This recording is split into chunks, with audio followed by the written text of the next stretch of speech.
Hi friend, আমি Jewel. Welcome to Autodesk Maya class 1। এই ভিডিওতে আমরা শিখব কিভাবে মায়া দিয়ে আমরা একটা প্রজেক্ট ফাইল ক্রিয়েট করতে পারি, যাতে আপনার সকল ফাইল, এলিমেন্ট, অ্যাসেট একটা মাত্র ফোল্ডারে থাকে। সবার প্রথমে আমরা ফাইল থেকে নিউ সিনে ক্লিক করব। এখান থেকে ডোন্ট সেভ সিলেক্ট করব। দেন ফাইল থেকে প্রজেক্ট উইন্ডো। সবার প্রথমে আমাদের প্রজেক্টের একটা নাম দিতে হবে, সেই জন্য আমরা নিউতে ক্লিক করলাম। এখানে আপনি আপনার প্রজেক্টের নামটা দিবেন, আমি এখানে আমার ইউটিউবের নামটা দিলাম।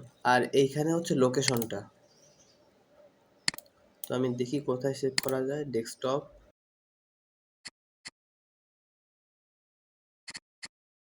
অ্যাকসেপ্ট। আচ্ছা, এখন দেখি ফাইলটা কোথায় সেভ হলো। এই তো মায়া 2020 আমাদের ইউটিউবের নাম।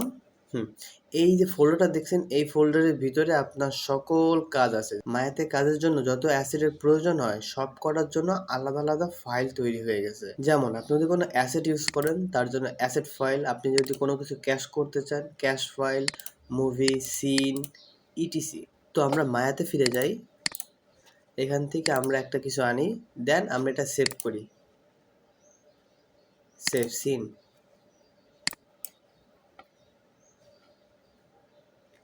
নাম দিব, দিলাম, সেভ এস। এখন দেখি এটা কোথায় সেভ হয়েছে। আমরা এখানে এই ফোল্ডারের ভিতরে একটা জায়গা আছে সিন লেখা, এখানে ডাবল ক্লিক করি। তো এখানে দেখবো যে এই লেখা আমাদের এই ফাইলটা কিন্তু এখানে সেভ হয়ে গেছে।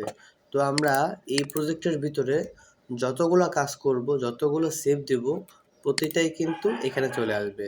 দেখেন, আমরা যদি আরও দুইটা ফাইল নেই,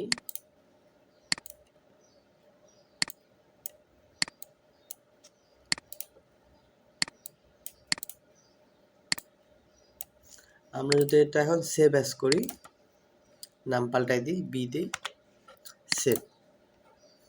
এখন আপনারা দেখবেন প্রথম ওটা এ দিয়ে সেভ করছিলাম, দ্বিতীয়টা বি দিয়ে, সব কিন্তু এই ফোল্ডারের ভিতরে সিনের ভিতরেই সেভ হবে। যদি ভিডিওটা ভালো লাগে অবশ্যই লাইকস, কমেন্ট, শেয়ার করবেন। খুব তাড়াতাড়ি অটোডেস্ক মায়া, সিআর 40, ব্যালেন্ডারের টিউটোরিয়াল চান তাহলে অবশ্যই আমাদের চ্যানেলটা সাবস্ক্রাইব করে রাখবেন। থ্যাংক ইউ ফ্রেন্ড, দেখা হবে নেক্সট ভিডিওতে। খোদা হাফেজ।